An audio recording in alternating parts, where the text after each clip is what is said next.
Hi, and welcome back to the Beer Temple from the Beer Temple. I just decided, kind of on the spur of the moment, to do a second show. I liked my Deschutes show so much that that I decided to do a second. And again, apologies for any sort of ambient echo that I've noticed outside. Street noise, there's the AC kicking on. You know, it's just stuff I'm gonna have to work through. Right now I don't even have any lights set up, so you know, whatever guys, I'm just so happy to be doing it from this space that I hope you'll forgive me if it's anything to be forgiven for. So I did the Deschutes, and now I'm gonna do a second one. This is more of a special beer. I had their regular year-round six-pack beers on the last episode. In fact, I don't know if they're sitting right there. And I had another one. I was going to hold on to this one for a bit, but why not, guys? I mean, I don't think you realize how much I actually enjoy sharing these beers with you. So really, there are few people I would rather drink these beers with than you. That, and I'm delirious from having, you know, been up all the time working on getting this store open. So anyway, what beer do we have here? We have the Henge Experimental IPA from Deschutes out of Bend, Oregon. Every year, this is an annual release that they do in limited quantities, kind of one of the more scarce beers, I guess you would say. And it changes every year. The recipe changes every year. I don't know if they do it every year, but I think they use experimental hops every year. So for those of you who don't know, it takes years and years to develop hops. They actually, you know, go through a long kind of, I guess, breeding, cloning process. And, you know, these names like Citra and Simcoe and Cascade, you know, those are like almost brand names for some of them. Sometimes they're generic. I think Cascade might be generic, but Citra is like a specific brand name. You know, only certain farms can grow true Citra. I think maybe that's wrong, or you have to buy the clones from a certain person, or I don't know. Now I'm just kind of talking out my butt, but I do know that it is kind of a brand name, and you know, these are still kind of developmental hops being used here. Not solely. They also have, I think, Citra. What big crazy IPA this day doesn't use Citra? I love Citra, though. That's the problem. Like, Citra tastes really, really good. Cascade, Centennial, a whole bunch. I think they have a lot of malt going on in here as well. Double IPA, over 10% alcohol, coming up on 100 IBU. It's a big boy. It's a beer I've never had before. So let me take my native bottle opener and my quarter, and they don't like each other apparently. And throw them over there. I can already smell the hops. I'm going to give myself a quick little rinse because I haven't even washed out this glass into my plastic spit cup, which I bought from the supermercado across the street. And let's give myself a nice healthy pour here.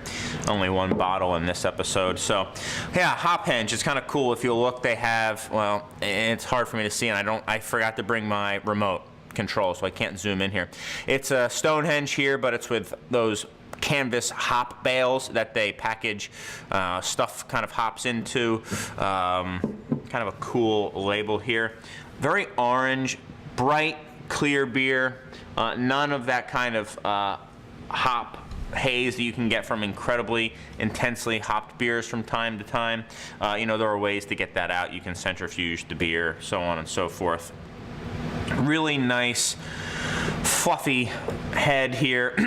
Reminds me kind of the soapy head that was on the Mere Pond, I think I said in the last episode. Really nice looking beer. Golden, orange.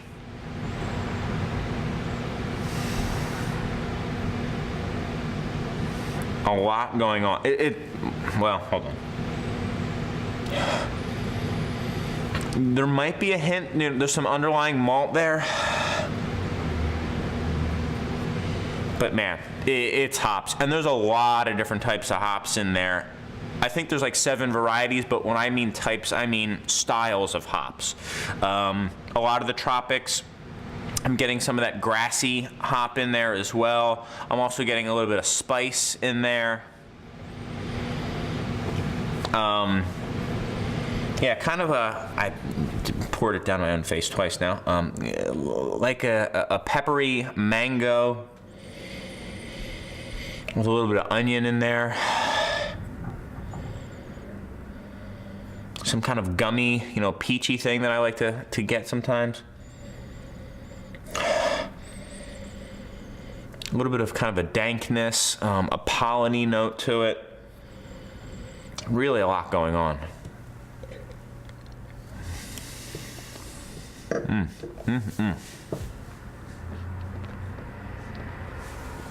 Thick, full mouthfeel. It's boozy. Well, it's not boozy. You can tell there's alcohol there. I'm getting a little bit of warming in my esophagus. It's over 10.5% alcohol. Light onion, and when I mean onion sounds terrible, but it's like a fresh, bright, kind of tangy, edgy vegetal note to it. I say sometimes onion or onion grass. Onion grass might be a little bit better here because it is certainly grassy. I'm not going to go quite, I'm going to back off that mango and go more like to a peach, like a peach blossom and peach as well. I do get that spice here.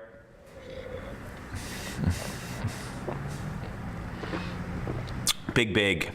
Reminds me kind of the Midwest style IPAs, the full-bodied, some residual sugar, tons and tons of hops in there. It's not those dry West Coast style IPAs that I was expecting this to be. And it's certainly not the more balanced approach that is, the standard East Coast style. I'm Brayard, I'm like that. I'm Farley now from SNL. Maybe I don't drink beer often, which is not true. I do. Something, I forget the guy's name. Anyway, good beer, Midwest style double IPA all the way. I like it. I'm gonna go 90.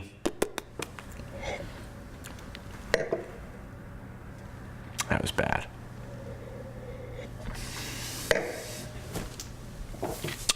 I'm going 92 with this beer. It's a good beer. It's a solid double IPA. You're probably going to want to split this beer with someone that you love and who loves hops. Really nice beer. The Hop Henge Experimental IPA from Deschutes, coming to you from the Beer Temple. Thank you guys so much. Keep the comments coming in. Facebook and Twitter, and on my site, craftbeertemple.com. Look soon for the online store to be up and running. Well, first I got to get this store open. So, oh, by the way, anything you guys like back there? That's just there's beer all over the darn place here. Yeah, let me know. Let me know if you see any beers around here you want me to do on the show or here, I guess. Yeah. So. That's about it, guys. Thanks so much, as always, for watching. I'm having a blast, and I'm having it while having some great beer, and hopefully you are too.